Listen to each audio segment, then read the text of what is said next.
دیکھو جناب والا، یہاں تو ہمارے ملک کے حکمران ریٹائر بھی ہو جاتے ہیں پھر بھی لاکھوں روپے پینشن لیتے ہیں، اور مزدور کا بچہ جو ہے وہ سڑکوں پہ بھوک سے مر رہا ہے۔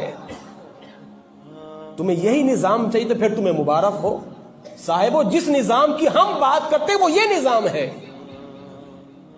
ہم اس نظام کی بات کرتے ہیں کہ وقت کے حکمران کو اتنا خرچہ ملے جتنی شام کو ریڑی والے کو بچت ہو جاتی ہے۔ ہم اس نظام کی بات کرتے ہیں کہ جہاں ایک مزدور کو ماہانہ 18 سے 20 ہزار سیلری ملتی ہے، وہی ایک حکمران کی ہو۔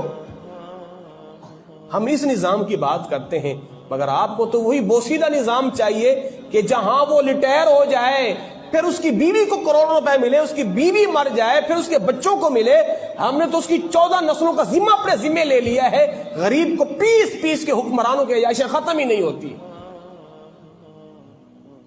ختم ہی نہیں ہوتی۔ صاحبو یہ اسلام کا نظام نہیں ہے۔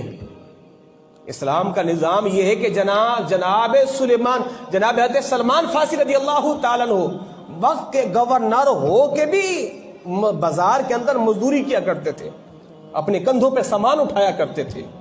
جہاں سے گزرتے لوگ کہتے السلام علیکم امیر المؤمنین، اور جن کا سامان اٹھا کے لایا وہ ایک عیسائی وافد تھا۔ کہا جناب یہ تو ہمارے امیر ہیں۔ تو کہا جناب سامان نیچے اتاریے، ہم نے آپ سے نہیں اٹھوانا۔ کہا کیوں نہیں اٹھوانا؟ میں امیر اپنی جگہ ہوں، میں نے اپنے پیٹ کے لیے کچھ کمانا بھی ہے، میں نے اپنے پیٹ کے لیے۔ اور صدیق اکبر جب خلافت پہ بیٹھے تو بیٹھتے ہی اپنے کپڑے اٹھائے، آپ کپڑے کا کام کرتے تھے اور آپ بازار جا رہے تھے۔ حضرت عمر نے روک لیا، صدیق کدھر چل دیے؟ کہا کہ کپڑے بیچنے کے لیے، بچوں کو کھلانا پلانا نہیں ہے کیا؟ تو کب تو خلیفہ بن گیا؟ کہا خلیفہ بن گیا تو خلیفت کے امور بھی سر انجام دوں گا، میں نے کچھ کمانا بھی تو ہے۔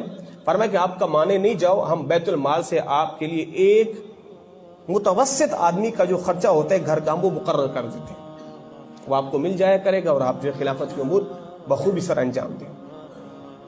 جناب والا یہ ہے، اور یہاں ہمارے ملک کے اندر لاکھوں روپے تنخواہیں ہیں، لاکھوں روپے تنخواہیں۔ وہ ایک وقت تھا جناب وزیر اعظم عمران خان صاحب نے کہا تھا بھی میری تنخواہ بڑھاؤ، میرا گھر کا خرچہ نہیں چل رہا، اور جس کی تنخواہ لاکھوں میں تھی۔ جناب والا آپ تو وقت کے وزیر اعظم ہیں، لاکھوں میں آپ کا گھر کا خرچہ نہیں چل رہا، تو بتاؤ غریب کے گھر کیسے چل رہے ہوں گے کہ جہاں غریب کی ماہانہ تنخواہ بھی اس کی بیوی کی دوائی میں چلی جاتی ہے۔ ہاں، جس معاشرے کا باپ جو ہے وہ اپنے بچوں کو بیچ کے دوائیں لیتے، یہ آپ کے اورنگی ٹون کا واقعہ غالباً پچھلے سال کا ہے، وہ بچوں نے کچھ مانگے تھے، غالباً سویٹر وغیرہ مانگے تھے جی، ایسا کوئی واقعہ ہوا تھا، سردی کا کوئی سیزن وغیرہ تھا، پتہ نہیں برگر وغیرہ کیا کچھ مانگا، اس نے اپنے آپ کو مار دیا، بیوی کو بچوں کو سب کو مار دیا۔ تمہیں یہ نظام چاہیے یا وہ نظام؟ بوڑھیا کے گھر کا سامان راشن گھر اس میں خود گھر میں پہنچائے، اور پھر پہنچانے کے بعد ہاتھ جوڑ کے معافی بھی مانگے اور کہے بی بی مجھے پتہ نہیں تھا، قیامت کے دن میرا گربان نہیں پکڑنا۔ بدلو بھائی اپنے آپ کو یار۔ سیاست انبیاء کرام نے کی ہے، اللہ کے نبی کے پیارے اصحاب نے کی ہے۔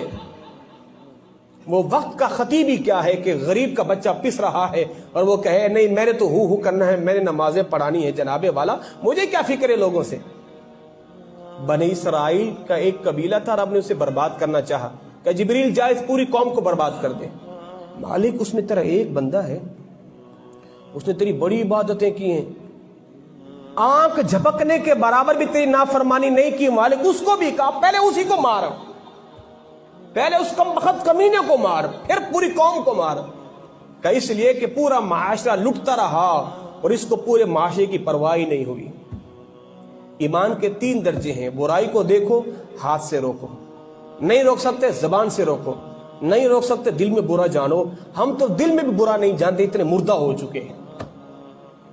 برائی دیکھتے ہو ہاتھ سے روکو، کیوں نہیں روک سکتے؟ روک کے دکھاؤ، اللہ نے آپ کو پاور دی ہے، اور جب آپ برائی کو روکنے کے لیے کھڑے ہوں گے مالک آپ کو روحانی طاقت عطا فرمائے گا۔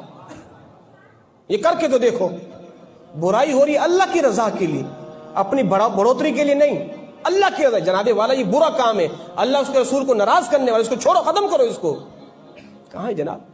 ہمارے گلیوں کے اندر لوگ شراب کی بوتلیں لے کے بیٹھے ہوتے ہیں، ہماری گلیوں کے اندر سٹے بازی کے دھندے چل رہے ہوتے ہیں، ہماری گلیوں کے اندر رشوتوں کا کاروبار چل رہا ہوتا ہے، سود کے دھندے چل رہے ہوتے ہیں، غریبوں کے اوپر بدماش ظلم کر رہے ہوتے ہیں، پورا معاشرہ ہاتھ پہ ہاتھ دھرے بیٹھے، جناب مجھے کیا پڑی ہے، تجھے کیوں نہیں پڑی، تو مر چکا ہے، مردہ ہو چکا ہے۔